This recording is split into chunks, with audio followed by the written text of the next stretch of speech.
quality, not quantity. Those are three words that I'm sure we've all heard so often that it's easy to go back to our offices and continue focusing on our task at hand, which for most of us in this room is driving leads, butts and seats, right? I was a higher ed marketer at Pepperdine University for 7 years, and I know when my executive director said, Ira, we need butts and seats, that meant you better hit your goals. So it's really easy to forget about that quality piece. But it's more important than ever before for us to all deliver on that quality, and this is why.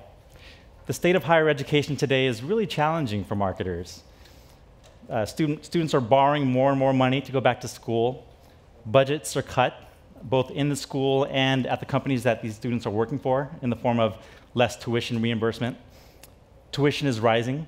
So from the student's perspective, this poor little guy here, it's getting harder and harder, and there's more to sacrifice to get your degree. So naturally, outcomes are going to be more scrutinized. ROI of the degree is going to be more scrutinized. So you really need to think about how we're delivering on that. So that's the question that we wanted to answer. That's one of the major questions we wanted to answer with our research. We conducted research on our platform on LinkedIn, and we also partnered with CarringtonCrisp, which is a higher education market research and consulting firm. And what we found was that social media can help improve the quality at all points of the student journey.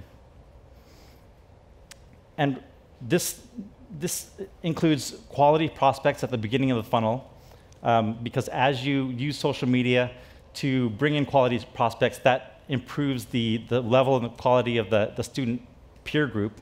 And then at the end of the student journey, the alumni opportunities that social can bring, whether it's your career opportunities, but also connecting alumni with students and with prospects. And that's how you create that virtuous cycle of alumni feeding back into the school and giving value. Social media can really help deliver all the benefits of a graduate degree and make them even more valuable. So for today's agenda, we're going to have Andrew Crisp, who is the co-founder of CarringtonCrisp. We're very lucky to have him today. He travels the world speaking to colleges and universities about their research, so he has a great perspective, both in the US and internationally.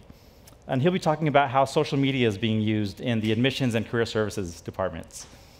And then we're lucky to have Lorraine Hester, who's our research partner out of our Dublin office, and she'll be talking about the LinkedIn portion of our research, where we looked at our successful graduates on our platform and kind of reverse engineered them to see what can they tell us about marketing to more of these types of folks. How can we learn from successful grads to get more of these types of prospects into our funnel? And then finally, I'll come back and talk about key findings and implications. So with that, I'll hand it over to Andrew.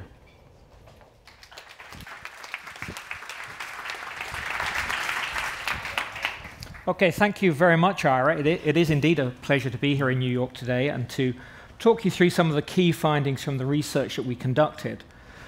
There were two studies that were run in June and July this year, very international in their context.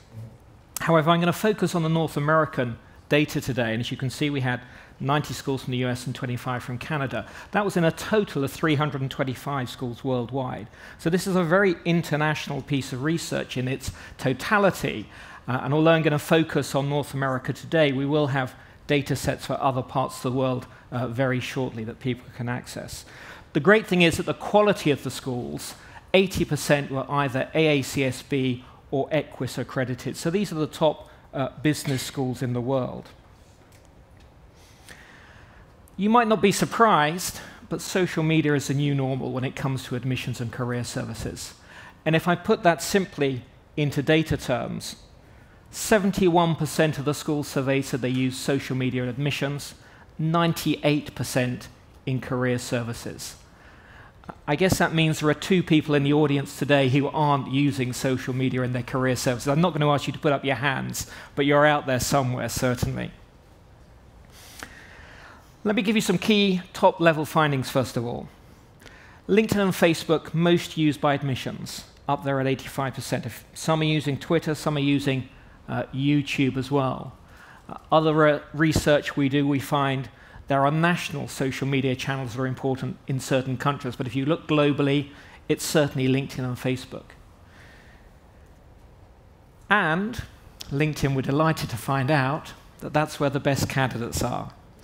88% of you in this audience and those who responded to the survey said that the best candidates were found on LinkedIn, compared to only 35% on Facebook and just under a quarter in Twitter. What does a best candidate actually mean? Well, you told us it was about fit with your school culture, about a CV with strong attributes outside of studies and work that really built a picture of an individual and was likely to contribute in class, who was going to make other students experience a richer one. What was interesting, only 40% said that it was a higher GMAT or GRE score that was an indication of a better candidate. So this social space, this social individual, which of course we all are, becomes incredibly important in identifying fit with your school and your programs.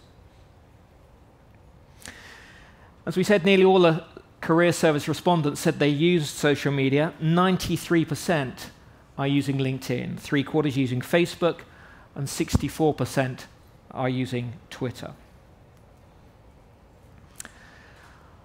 But a little bit about the what and the why. What is social media actually delivering? It's great news that everybody's using it, but how are they using it? What are the benefits? Why is it working for them in admissions and careers? Well, in admissions, it's meeting two important needs. Firstly, connecting applicants, engaging potential applicants in conversations, connecting them with alumni and students, informing them about the application process. But it's also supplementing admissions information, adding another dimension to admissions and assessing whether a candidate is a good fit. We're back to that word, a good fit, that phrase. It's so important. And what I think is interesting here is it's largely about engagement. It's not about technical information. Yes, there's some of that there, informing candidates about the application process. But 90% said it was about engaging potential applicants in conversations. And that is incredibly important. The technology enables, but it's the human who delivers that authentic conversation that we heard about earlier today. And that's really going to drive more candidates to make more applications to your schools. And there we go. 2 out of 3 applicants are already engaging with your schools on social media. Perhaps no surprise. We all know about the usage numbers amongst the age group that we're targeting on social media. So they will turn to that. What is interesting is it's more widespread than that. This connected journey that we've heard about so much today, not just admissions, not just careers, not just alumni, but in other research we've done, 40% of students say they're using social media to support their studies while they're actually at college. So it's a connected journey across many different aspects of the student experience. And we've just heard in the Q&A in the last session about the difficulty of reaching international audiences. Well, 43% of you said this was particularly valuable when reaching out to MBA and master's prospects internationally. And we see that more and more. Yeah, those hard-to-reach audiences suddenly become a lot easier. And yes, language is an issue, but we're fortunate. English is typically the language of business education. And you will all have students already on your campuses from the countries you're targeting, probably, who are engaged with their own social media platforms. So make use of that asset as you try and reach out and encourage a more diverse cohort in your classrooms. And then what about career services? What is it doing for career services? Well, more than 60%, I think, of all the respondents agreed that they were using social media in these ways. So first of all, connecting current students and alumni, finding and connecting alumni to discuss their support for student careers, helping students build a strong social media profile, providing information about campus career services to alumni, research of companies in the current sector. If you read carefully, there's a theme running through here, and that theme very strongly, to my mind, is alumni. Alumni are the glue here, whether it's helping draw in new students, whether it's connecting current students to employers and to careers, whether it's helping the alumni themselves with the next step in their careers. It's all-encompassing in terms of how social media can be used in a higher education setting. LinkedIn's also the most useful social network for career services. Perhaps not surprising given the data I saw earlier, but so far ahead of Facebook and Twitter. So it's great to know that so many of you are using social media. Can we do better? Can we do more with social media? How can we go from good to great? 70% said that they believe better candidates have a single, strong social media profile, but only 26% say that applicants currently include a link to their social media profile in their application. It's an enormous chasm in between potential and actual. And if there's a message for students, I think it's this. If a picture tells 1,000 words, then a single strong social media profile is worth at least 1,000 words more, and probably a great deal more than that. There's enormous potential, whether it's a candidate looking for a place at school or the student looking for a job. Social media can take them much further and get them to the top of the pile rather than halfway down.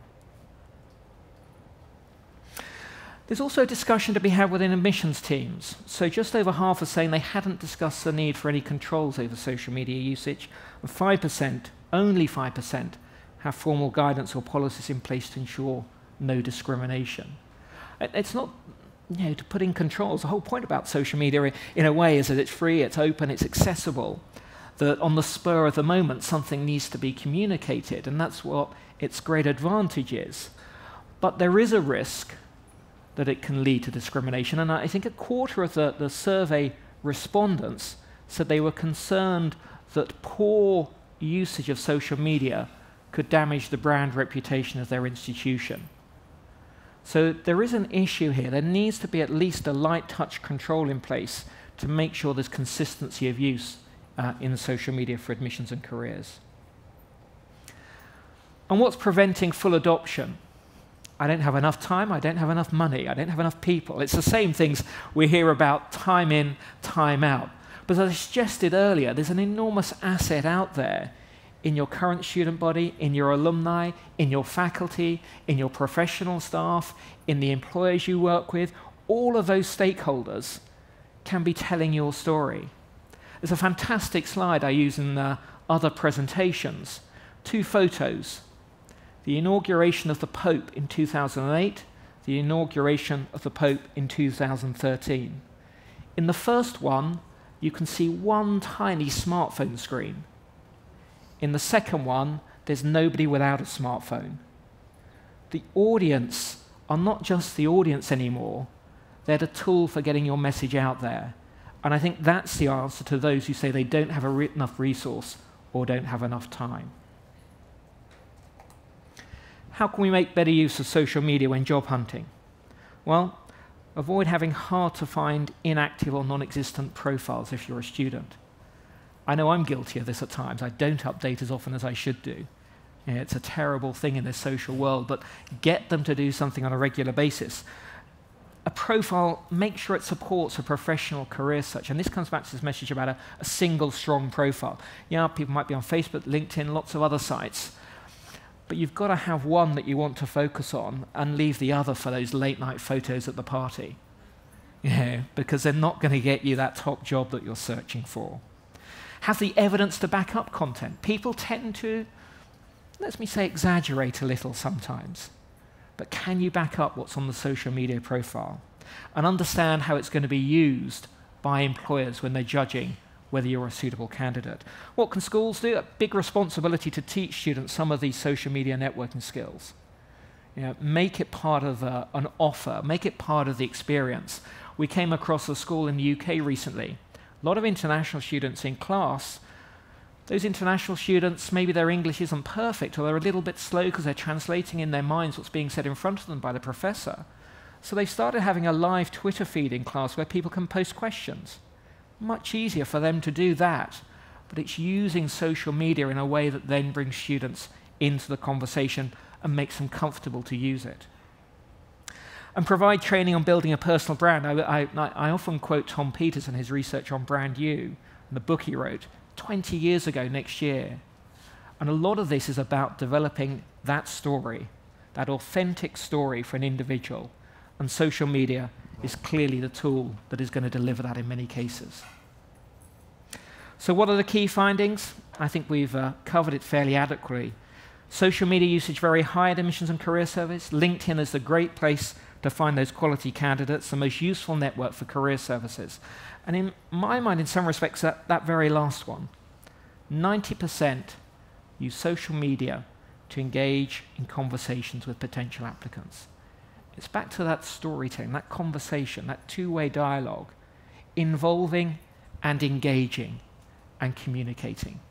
And that's what I think social media is delivering for admissions and for career services. One final slide. Ira talked about the connections at the very beginning, prospects, students, alumni, this virtuous circle. And I said that the alumni were the glue. The alumni engaging prospects, talking to students. If anything, there should be another arrow, perhaps the employer in the circle. Of course, the alumni in many cases are the employers. But there you have it, the connected social business school of the future. And with that, I'm going to hand over to Lorraine to take you through the second part of the study.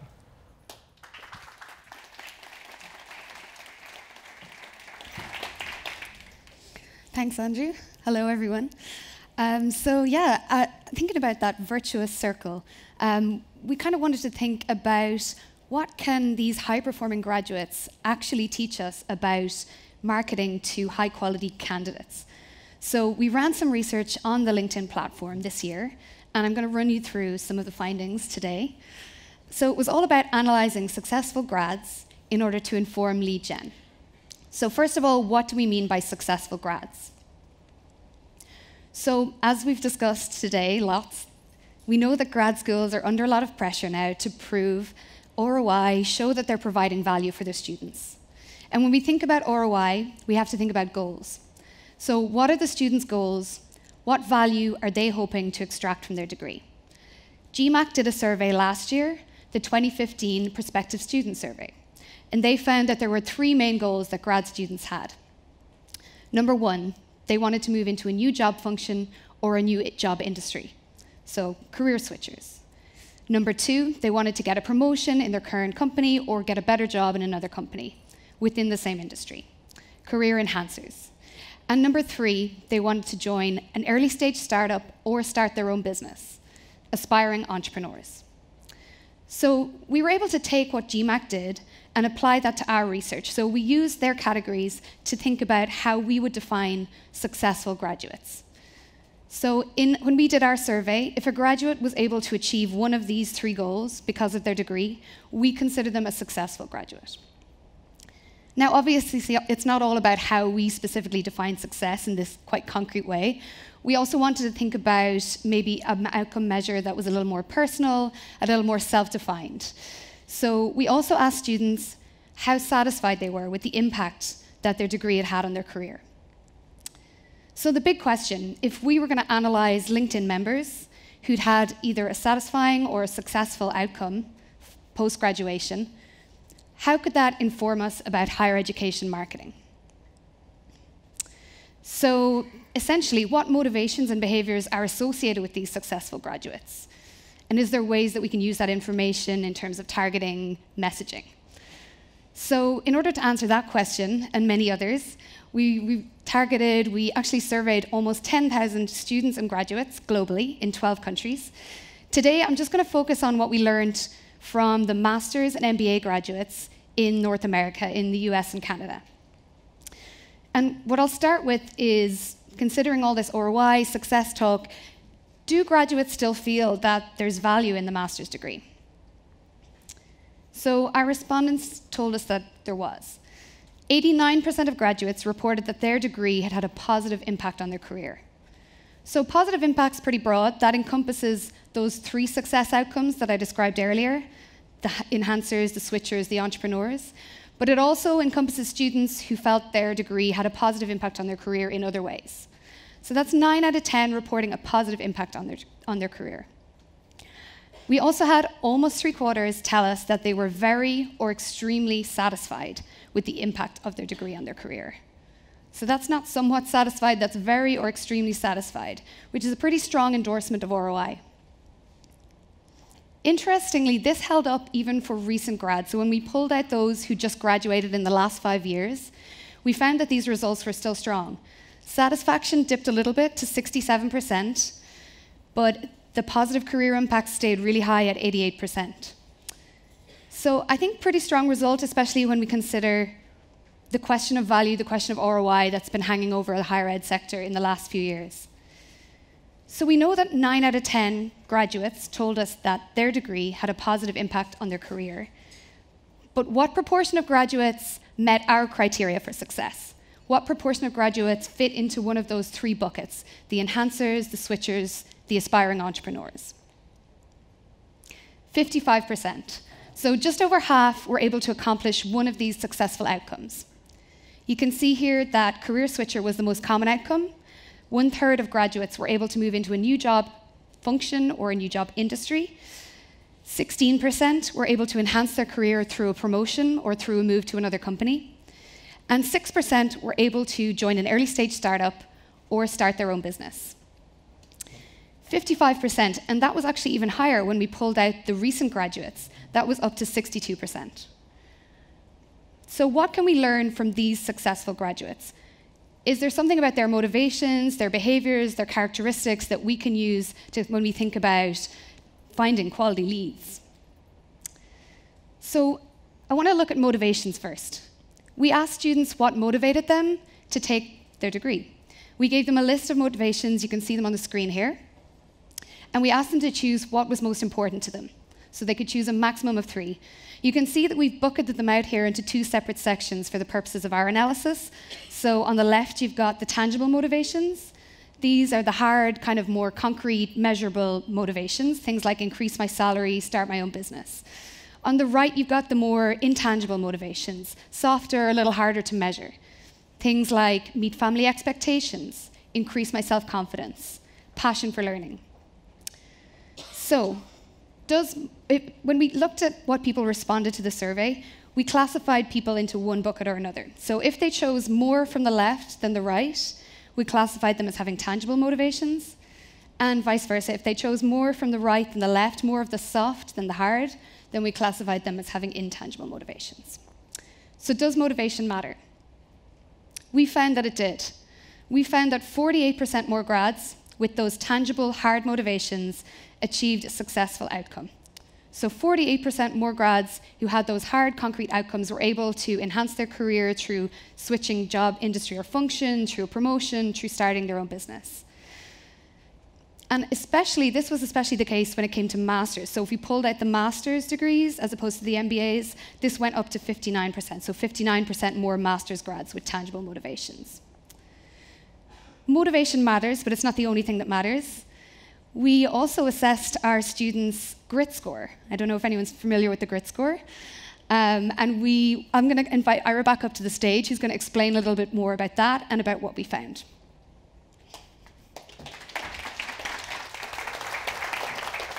Great. Thank you, Lorraine. So, grit score, how many of you have heard of that or are familiar with it? Great.